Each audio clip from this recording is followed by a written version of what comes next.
Il a des airs d'Elliot, le héros de la série télé Mr. Robot. Comme lui, ce spécialiste en intelligence artificielle, viré pour cause de créativité débordante, voit le monde d'un autre œil. Sauf que Kyle MacDonald a décidé d'infiltrer le monde de l'art. Ça me donne une meilleure grille de lecture pour comprendre les choses qui nous entourent. Comme quoi? Tu peux me donner un exemple? Oui, par exemple, ce drôle d'embouteillage juste là. Quand je vois ça, je me demande qu'est-ce qu'il provoque. Pourquoi ici et pas là-bas? Si on regarde tous ces gens comme des petits robots, alors quelles sont les règles qu'ils suivent? Et comment changer ces règles pour éviter l'embouteillage? Bon, la circulation a repris. Je pense qu'ils ont attendu assez longtemps. Kyle MacDonald est un poète du code qui imagine des programmes aussi farfelus que techniques. Par rapport aux artistes qui travaillent le digital, Kyle a un atout, il sait parler aux ordinateurs. En d'autres termes, il sait coder. Si l'on veut créer une application ou un logiciel, il faut au préalable écrire ce programme informatique dans un langage, l'un des plus utilisés étant le Java. Pour la plupart, c'est du chinois. Pour Kyle, c'est du Baudelaire. Cet immeuble, c'est 7 étages de pure folie. C'est dans cette ancienne banque new-yorkaise, désormais refuge d'artistes et de biohackers, que Kyle passe ses journées à écrire des lignes de programme. Plus le code est abstrait, plus il est beau. À tel point que tu peux l'imaginer comme une sorte de chorégraphie. L'algorithme devient à la fois très beau à lire et à imaginer. Si tu vois une ligne de code et que tu comprends tout de suite l'intention de son auteur, alors c'est vraiment merveilleux. C'est comme quand tu lis un roman, un essai ou une nouvelle, et que tu sens la présence de l'écrivain. Ça peut être vraiment beau. C'est la même chose avec le langage informatique. Sa spécialité, rapprocher des données qui d'ordinaire fonctionnent sur des programmes différents, comme cette base de chants d'oiseaux nord-américains que l'intelligence artificielle de l'ordinateur a triée selon les similarités sonores. C'est pointu et ça nécessite des mois de programmation pour un résultat somme toute discret. Mais pour Kyle, le code a la beauté et la puissance d'un haïku. Et tu nous fais une démo? Si on prend cette ligne de code et qu'on la rentre dans le logiciel Sublime Text, on va la nommer 5e dimension. Ensuite, on retourne sur le terminal, puis sur le bureau, et on démarre. Oh mon Dieu, c'est tellement simple. C'est juste 5 séries de chiffres allant de 1 à 4.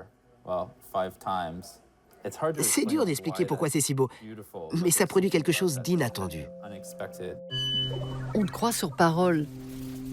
Les créations de l'Eccentric Engineer prennent parfois des dimensions monumentales, comme avec cette installation réalisée en 2014, Social Soul, qui permet aux spectateurs de s'immerger dans le réseau social d'un autre.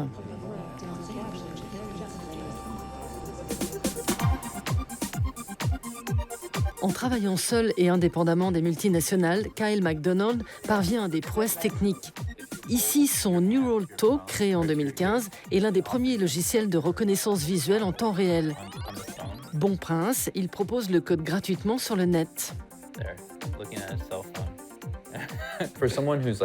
Les très bons développeurs, ceux qui travaillent pour des multinationales et sont payés à écrire du code toute la journée, ils ont une telle maîtrise du verbe informatique que si on faisait une comparaison avec le langage courant, ils seraient dignes de remporter le prix Pulitzer. C'est plus que parler couramment, c'est exceller dans une langue. Moi, je ne pense pas être excellent dans une langue, mais j'en parle plusieurs couramment. Dans cette performance online, Kyle propose aux internautes de commenter à l'infini les images des caméras de surveillance de Londres et d'Amsterdam. L'œuvre, titrée « Exhausting a Crowd », est un hommage à Georges Perec. En 1974, l'écrivain français décide d'écrire tout ce qu'il voit pendant 3 jours sur la place Saint-Sulpice à Paris et en tire un livre.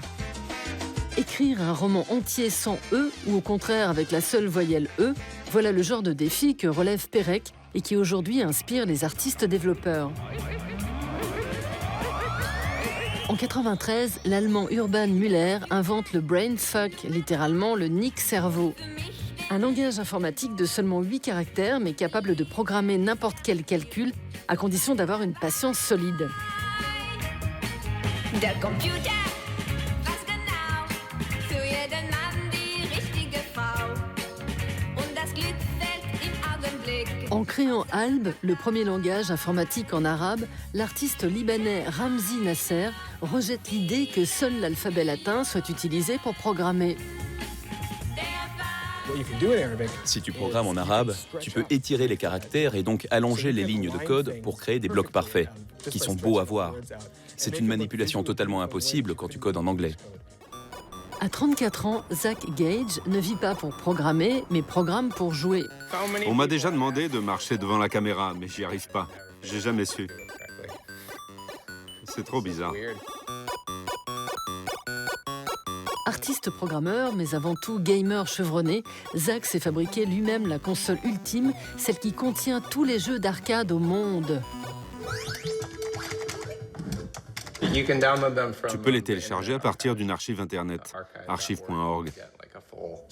Tu as toute une panoplie de jeux et après tu y joues grâce à un émulateur qui s'appelle MAME. Pour moi, il y a deux sortes de développeurs, les ingénieurs et les hackers. Les développeurs ingénieurs aiment trouver de belles solutions. Ils prennent un problème et trouvent la solution la plus élégante pour écrire un code, qui soit à la fois court, propre, intelligible et le plus largement applicable. Les programmeurs hackers, eux, veulent juste que ça marche. Ils veulent que la voiture passe de 0 à 10 000 km/h en 1 minute.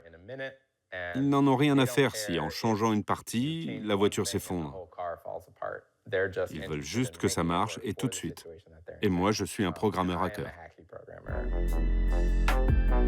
Quand il ne joue pas, Zach Gage s'amuse encore en créant des ponts entre monde virtuel et réel, comme avec ce coffre 10 heures de bonne aventure qui transforme en mantra des tweets picorés au hasard sur le net. Plus corsé, avec le jeu Lose-Lose, perdant-perdant, chaque alien exterminé correspond à un fichier qui est réellement supprimé de l'ordinateur du joueur.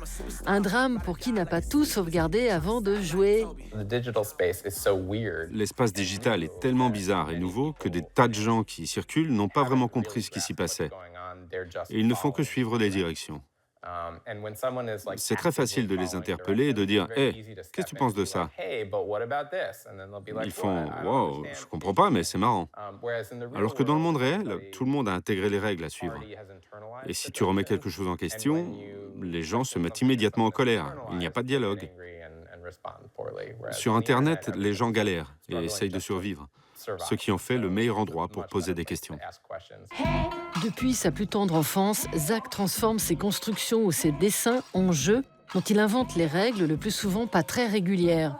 Devant cette créativité, sa mère peintre et son père charpentier lui interdisent les jeux vidéo, sauf s'il les programme lui-même sur l'ordinateur familial. Résultat, l'informatique devient sa seconde langue. C'est en tant qu'artiste indépendant qu'il crée et édite ses jeux vidéo qui surfent sur les genres. Spell Tower mélange Tetris et Boggle, tandis que Ridiculous Fishing permet de pêcher avec un fusil à pompe. Indispensable.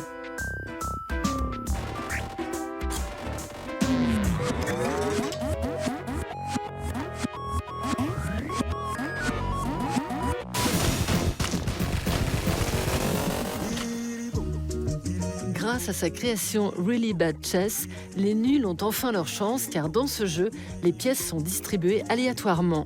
Si bien qu'on peut se retrouver avec 5 reines en cas de bonne pioche ou qu'avec des pions quand on a la shkumun.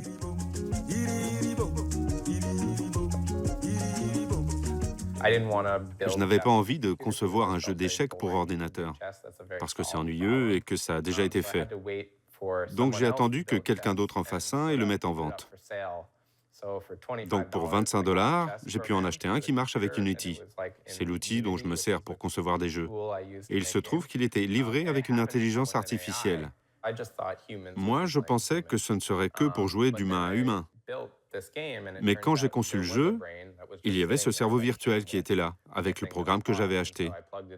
Alors je l'ai fait fonctionner, et même si cette intelligence artificielle était programmée pour jouer aux jeux d'échecs traditionnels, je lui ai donné tout un tas de pièces bizarres. Elle a compris comment les utiliser et elle m'a battu. J'étais choqué que ça puisse marcher.